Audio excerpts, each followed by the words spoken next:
नमस्कार दोस्तों, आप सभी का स्वागत है कहानी आपकी और मेरी ग्रहों की जुबानी यूट्यूब चैनल के ऊपर में।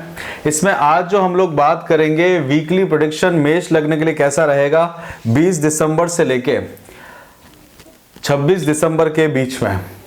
इसमें मेष लग्न के लिए हम लोग देखते हैं मेष लग्न के लग्नाधिपति मंगल जो है वो अनुराधा नक्षत्र के अंदर में है। अनुराधा नक्षत्र जो है वो अपने आप में शनि का नक्षत्र है और मंगल के साथ में केतु भी अनुराधा नक्षत्र में बैठे हैं। देखिए मंगल और केतु दोनों अनुराधा नक्षत्र में हैं। कर्म स्थान के अंदर में शनि जो है वो आपके बैठे हुए हैं और यहाँ पे आप देखेंगे तो 20 दिसंबर से कर्म क्षेत्र से अगर आपको काफी समय से आप देख रहे हैं आपको एक चिंता क्रिएट करे हुए हैं और वहां पे ये शुक्र का मूवमेंट भी हुआ है। शुक्र जो है वो आपके लिए सेकंड हाउस और सप्तम स्थान के स्वामी हैं, तो स्पाउस के साथ में आपके कैसे संबंध रहने वाले। देखिए शुक्र का यहाँ पे वक्री अवस्था के अंदर में गए हैं, रेट्रो अवस्था में गए हैं। शुक्र जो है 19 दिसंबर से 26 जनवरी 2022 तक रेट्रो अवस्था में रहेंगे और रेट्रो अवस्था में रहते हैं तो जब ग्रह रेट्रो अवस्था में रहते हैं तो उनका चेष्टा बल बड़ा रहता है। और भी देखने वाली बात ये रहती है कि वो फिर जो जिस ग्रह के साथ में होते हैं उसके गुण लेना शुरू करते हैं, मतलब शनि के गुण लेने का कोशिश करेंगे और वो जो रिजल्ट देंगे वो आपको सेकंड हाउस से रिलेटेड और सप्तम हाउस से रिलेटेड उसमें रिजल्ट देंगे। तो सप्तम हाउस के रिलेटेड अपना कार्य करते हुए उसमें दिखेंगे। और मंगल जो है वो भी अनुराधा नक्षत्र यानी कि शनि के नक्षत्र में आए हुए हैं। केतु भी शनि के नक्षत्र के अंदर में गोचर कर रहे हैं और कर्म क्षेत्र से रिलेटेड कामकाज से रिलेटेड वहां पे आपको एक सडन चेंजेस देखने को मिलेंगे। अष्टम स्थान जो रहता है सडन चेंजेस का रहता है। अष्टम स्थान जो है वो आपकी 8वीं राशि के अंदर में ही है, तो विपरीत राजयोग को बनाता है। एक विपरीत तरह की राजयोग आपको क्रिएट करता है। और अनुराधा नक्षत्र जो है वो अटैचमेंट से नक्षत्र है। अनुराधा नक्षत्र जो रहता है वो दिल से, हृदय से रिलेटेड रहता है और अपने आप में एक बॉन्डिंग के बारे में लेके जाता है, तो वहां पे उनका मूवमेंट रहेगा। सूर्य जो है वो मूल नक्षत्र में रहेंगे, वो केतु के नक्षत्र में रहेंगे। मूल नक्षत्र जो है वो किसी भी चीज की गहराइयों तक में जाने के लिए, यानी कि मूल मतलब जड़ से रिलेटेड, तो सूर्य जो है आपके लिए जो है वो पंचम स्थान के सॉरी संतान जो है वहां पे सूर्य अपने बैठे हुए हैं। सूर्य 17 दिसंबर से 14 जनवरी तक आपके धनु राशि के अंदर में रहेंगे। मूल नक्षत्र के अंदर में अभी उनका ये ट्रांजिशन चल रहा है। मूल नक्षत्र केतु से रिलेटेड है, केतु अष्टम स्थान में है, तो आपको सडन चेंजेस दिखेंगे। भाग्य के अंदर में सडन चेंजेस जो है वो लेके आता है। धार्मिक प्रवृत्ति आपकी बढ़ाता है, साथ के साथ में नवम स्थान जो रहता है पिता का स्थान भी रहता है, धर्म से रिलेटेड भी रहता है। गुरु की राशि के अंदर में है, गुरु धनिष्ठा नक्षत्र के अंदर में बैठे हुए हैं। धनिष्ठा नक्षत्र मंगल से रिलेटेड है, तो मंगल जो है वो आपके लग्नेश हैं, तो लाभ प्राप्त करने के लिए, धन की प्राप्ति करने के लिए, एफर्ट्स करने के लिए आपको काफी मेहनत करनी पड़ेगी, क्योंकि स्वयं मंगल जो है वो आपके शनि के नक्षत्रों के अंदर में उनका मूवमेंट चल रहा है। और 11वां स्थान जो है, 11वां स्थान धन से रिलेटेड, ग्रोथ से रिलेटेड है। आपका कर्म क्षेत्र से जो धन प्राप्त करते हैं उससे रिलेटेड आपको लेके जाएगा, तो वहां पे आपको बेनिफिट कराएगा। तो विपरीत राजयोग मतलब एक तरह का चीजें जो आपको लगेगी कि ये ऐसा क्यों चल रहा है, और फिर वहां पे सडनली आपके पक्ष के अंदर में डिसीजन आपको होते हुए लेके आएंगे। गुरु का जो मूवमेंट रहेगा, देखिए गुरु की दृष्टि रहेगी, बहुत इंपॉर्टेंट रहेगी। गुरु की दृष्टि रहेगी चंद्रमा के ऊपर में रहेगी। जब वो 20 तारीख को चलेंगे तो चंद्रमा के ऊपर गुरु की दृष्टि रहेगी। उसके बाद में शनि की दृष्टि रहेगी चंद्रमा के ऊपर में, और उस शनि के साथ साथ में बाद में गुरु की दृष्टि चंद्रमा के ऊपर में रहेगी। और ये बहुत एक इंपॉर्टेंट समय रहने वाला है, क्योंकि बाकी सारे जो ग्रह हैं राहु और केतु ऑलरेडी जो है वो उनके अंदर, उनके बीच में सारे ग्रह आ चुके हैं। मतलब एक तरह से काल सर्प जो दोष होता है या काल सर्प का निर्माण हुआ है।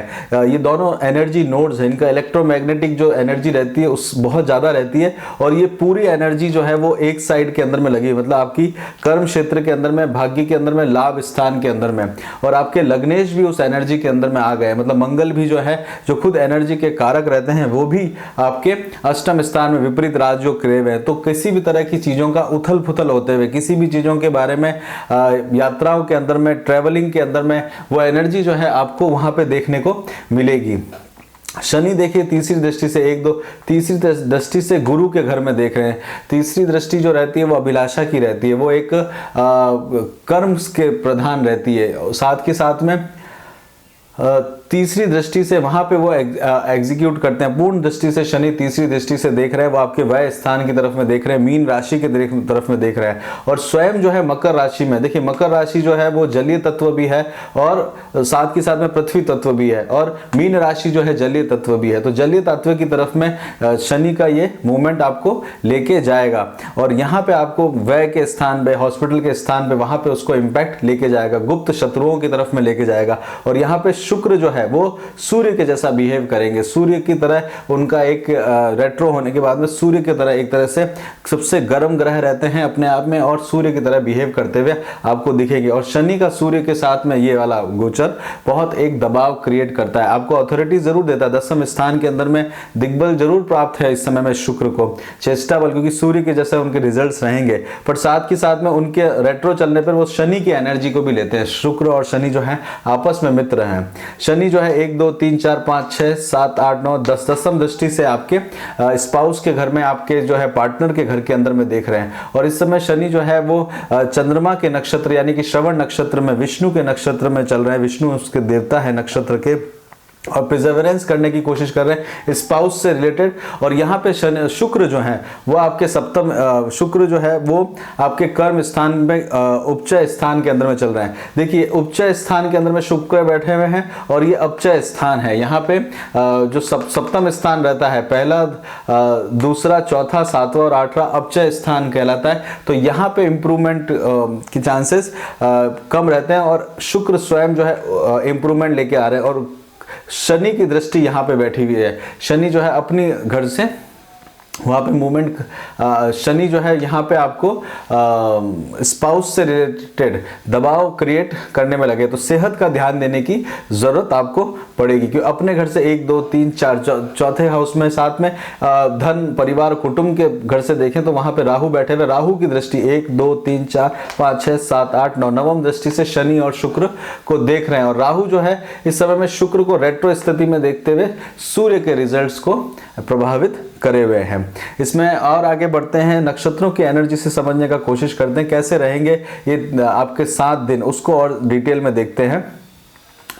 राहु सूर्य के नक्षत्र में है, कृतिका नक्षत्र में है। उसके बाद में 20 तारीख को आप देखेंगे तो चंद्रमा जो है वो आपके आद्रा नक्षत्र में जाएंगे। देखिए आद्रा नक्षत्र जो है वो धर्म, अर्थ, काम, मोक्ष में रहता है, उसमें काम वाला नक्षत्र रहता है, राहु से रिलेटेड रहते हैं। आद्रा नक्षत्र जो है वो शिव के रुद्र के अक्ष से रिलेटेड है, रुद्राक्ष से रिलेटेड है, शिव के आंसुओं से रिलेटेड है।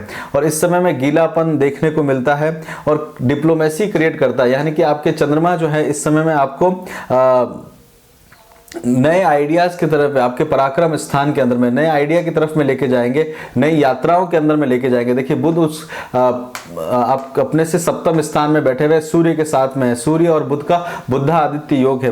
बुध जो है अभी अस्त अवस्था में चल रहे हैं, 22 तारीख को वो उदय होंगे। तो उस समय में बुध जो है वो चंद्रमा के सामने आमने सामने बैठे हुए हैं, तो पराक्रम की तरफ में लेके जाता है। साथ के साथ में तीसरा स्थान से आपको ध्यान पड़ेगा, क्योंकि भाग्य के स्थान में बैठे हुए हैं, तो कोई भी गोल जो आपने अचीव करने के लिए कितनी एनर्जी चाहिए वो आद्रा नक्षत्र भी डिफाइन करता है। मतलब आपको कितना उसके लिए मूल्य चुकाना पड़ेगा, उसके लिए आप कार्य करते हुए समय देखेंगे। उसके लिए मूल्य चुकाने का अर्थ ये भी हुआ कि अपने घर से व्यय स्थान पे तो कितना व्यय करना पड़ेगा ताकि आप उसको अपने आप में एक नई दिशा बना सके। आद्रा नक्षत्र जो है पुरानी चीज को हटा के नया नया क्रिएशन का भी काम करते हैं। तो पुरानी चीज को पूरी तरह से हटाना, उसका कार्य भी आद्रा नक्षत्र का रहता है। और साथ के साथ में किस तरह से डिप्लोमेटिक वे से आप उसको इस दिन अपने आप को संभालेंगे, अपने गवर्नमेंट से रिलेटेड, पिता से रिलेटेड संबंधों में, छोटे भाई बहनों का घर रहता है, पड़ोस से रिलेटेड कामकाज को कैसे आप उसको बिहेवियर में लेंगे। साथ के साथ में अपने शत्रुओं के साथ में कितनी तरह से डिप्लोमेसी करते हुए 20 तारीख को समय व्यतीत करेंगे। उसके बाद में 21 तारीख को पुनर्वसु नक्षत्र में चले जाएंगे। पुनर्वसु नक्षत्र जो रहता है वो अर्थ का नक्षत्र रहता है, गुरु का नक्षत्र रहता है, और यहाँ पे गुरु की दृष्टि रहेगी चंद्रमा के ऊपर में। पुनर्वसु नक्षत्र जो रहता है है वो एक तरह से आप देखिए कि तीरों का एक झुंड जो तरकश रहता है उसके अंदर में तीर रखे हुए हैं। अदिति इसकी देवता है, नक्षत्रों की देवताओं में आती जो देवताओं की माँ है, और इसके अंदर में आपकी एक अंडरस्टैंडिंग क्रिएट करेगा। आपके अंदर में एक स्ट्रॉन्ग रिपीटेशन करने की आदत होगी, स्ट्रॉन्ग एक पोटेंशियल एनर्जी। जो आपने कल प्लान किया था 20 तारीख को, उसके बाद में 21 तारीख वाला प्लान रिपीटेशन टारगेट की तरफ में लेके जाने वाला रहेगा। साथ के साथ में आपका एक इमेजिनेशन आपको कर्म क्षेत्र में देखने को मिलेगा। इमेजिनेशन आपकी, अगर आप सीनियर हायर एजुकेशन और स्टडीज कर रहे हैं, वहां पे आपको सपोर्ट करते हुए दिखेगा। बुध आदित्य योग वहां पे क्रिएट हुआ है, तो आपको अपने ग्रैंड चिल्ड्रंस के प्रति, भाग्य स्थान के प्रति वहां पे देखने को मिलेगा। गुरु के घर में है तो लाभ स्थान के अंदर में बड़े भाई बहनों से सहयोग देखने को मिलेगा इमेजिनेशन के द्वारा। साथ के साथ में एक रिलीजियस और आपका छोटी छोटी चीजों के अंदर में खुशी ढूंढने का भी समय आपको इस दिन देखने को मिलेगा। मतलब कोई खुशी वाली चीज जो है वो आपको देखने को मिलेगी। उसके बाद में आगे बढ़ते हैं तो 22 तारीख को पुष्य नक्षत्र में जाएंगे। पुष्य नक्षत्र जो है वो बृहस्पति का नक्षत्र है, और बृहस्पति और इसका जो सिंबल रहता है वो गाय के स्तनों से, दूध से सिंबल रहता है। तो यहाँ पे आप अपने आप को एक इमोशन का हाउस रहता है, 4th हाउस। साथ के साथ में ये शनि का नक्षत्र भी है, तो मेंटल और फिजिकल और स्पिरिचुअल और मटेरियलिस्टिक, क्योंकि शनि और शुक्र की दृष्टि यहाँ पे पड़ी हुई है, तो मटेरियलिस्टिक चीजों की तरफ में, ग्रोथ की तरफ में आप अपना कार्य करते हुए दिखेंगे। और अपने ही घर के अंदर में यहाँ पे देखिए मंगल जो है वो नीच के होते हैं, तो मंगल जो लग्नेश जो है 3 4 5 6 7 8 9, तो लग्नेश जो है अपने विपरीत राजयोग क्रिएट करके आपको एक ट्रेडिशनल चीजों की तरफ में, आपकी जो वाणी के थ्रू आप जो है एक अच्छा रिजल्ट लेने का इस दिन आप कोशिश करेंगे। यहाँ पे चंद्रमा जो है वो उनके ऊपर में शनि की दृष्टि रहेगी। देखिए पाप ग्रह की दृष्टि यहाँ पे शनि की रहने वाली है, तो इस कारण जो है शत्रु हैं शनि आपके, और मंगल जो है यहाँ आपके उच्च के होते हैं कर्म क्षेत्र के अंदर में। तो आपके मन के अंदर में आपको जो छोटी छोटी चीजें हैं उनसे आपको प्रॉस्पेरिटी की तरफ में आप जाएंगे। अगर आप ये जिद करके रहते हैं, क्योंकि पुष्य नक्षत्र जो होता है सारी चीजों का बेस्ट चीजें आपको प्राप्त करनी है, तो वहां पे आपको थोड़ी सी चिंता हो सकती है, क्योंकि शनि जो है वो यूनिवर्सलिज्म को रिप्रेजेंट करते हैं, और मंगल जो है मतलब अभी चाहिए और या तो कुछ भी नहीं या फिर अभी चाहिए, वैसी स्थिति क्रिएट करते हैं। और ये स्थिति जो है मन के अंदर में एक तरह का चिंता भी बनाती है। उसके बाद में चंद्रमा जो है 23 तारीख को अश्लेषा नक्षत्र में जाएंगे। अश्लेषा नक्षत्र बुध का नक्षत्र है, धर्म का नक्षत्र है। धर्म का मतलब किस तरह से आप एक्ट करते हैं। अश्लेषा नक्षत्र जो है सर्प से रिलेटेड है, तो इसी दिन में आप किसी चीज पे कंसंट्रेट होकर अपने आप की पावर ऑफ कंसंट्रेशन को बढ़ाएंगे, एनर्जी को बढ़ाएंगे। साथ के साथ में किसी पुरानी चीज से सेपरेट होते हुए अपने आप को आगे बढ़ने का, तो मन को आप दूसरी जगह पे लगाएंगे। अगर आप स्टूडेंट हैं तो अपनी स्टडीज की तरफ में मन को आकर्षित करते हुए देखेंगे। साथ के साथ में अपनी विवेक बुद्धि का आप इस समय इस्तेमाल कर सकते हैं। अगर विवेक बुद्धि का इस्तेमाल नहीं किया तो यहाँ पे देखिए चंद्रमा अकेले है ना, तो उनके पास आसपास कोई ग्रह है, और चंद्रमा के पास आसपास कोई ग्रह नहीं होता तो वो विचलित हो जाते हैं। साथ के साथ में शनि की दृष्टि उसके ऊपर में है, तो वो और रेट्रो शुक्र वहां पे चल रहे हैं, तो मन के अंदर में माता के प्रति और 4th हाउस जो रहता है कन्वेंस के प्रति यात्रा करते हुए ध्यान देने की जरूरत आपको बनाएगा। 24 तारीख को मघा नक्षत्र में जाएंगे चंद्रमा। मघा नक्षत्र जो है वो एक अपने आप में पितरों से रिलेटेड है, एंसेस्टर से रिलेटेड है। पितरों जिन्होंने सृष्टि के अंदर में जन्म दिया है, सभी जनों को जन्म दिया है, कुछ भी बिना मांगे, तो बिना मांगे एक तरह का एक्सपांशन आप क्रिएट करते हैं, विदाउट किसी के लिए कार्य करते हुए अपने आप को देखेंगे। और गुरु की दृष्टि रहेगी, गुरु की चंद्रमा की दृष्टि रहेगी, गजकेसरी योग बना रहेगा। इस दिन का आप फायदा उठाइएगा, आपके लिए बहुत अच्छा रहेगा। हो सकता है कि आप ऐसा भलाई का कार्य करें पब्लिक लाइफ के अंदर में, अगर आप पब्लिक लाइफ से रिलेटेड है, साथ के साथ में बाहर की दुनिया में, तो वहां आपको बेनिफिट देखने को मिलेगा। करियर की अपॉर्चुनिटी आपको देखने को मिलेगी। करियर के बारे में चेंज करने के बारे में सोच रहे हैं तो इस दिन करियर की अपॉर्चुनिटी आपको लेके आएगी। साथ के साथ में जो है मघा नक्षत्र जो है एक वो प्रिंसिपल स्टार है, तो उसका सपोर्ट आपको देखने को मिलेगा। 25 तारीख को पूर्वा फाल्गुनी नक्षत्र में जाएंगे, जो कि कर्म का दाता है। शुक्र इस समय रेट्रो चल रहे हैं। पूर्वा फाल्गुनी नक्षत्र के जो ग्रह है वो शुक्र कहलाते हैं। शुक्र जो है वो अपने आप में शिव से रिलेटेड है। पूर्वा फाल्गुनी नक्षत्र शिवलिंग से रिलेटेड है। साथ के साथ में वो केयर फ्री रहता है, तो केयर फ्री रहने की जगह इस समय में आपको केयरफुल रहना पड़ेगा, क्योंकि 10वें स्थान में शुक्र चल रहे हैं और अपने से 12वें स्थान में, तो किन्हीं भी चीजों को छोटी छोटी प्लानिंग को आप केयरफुली प्लान करिएगा।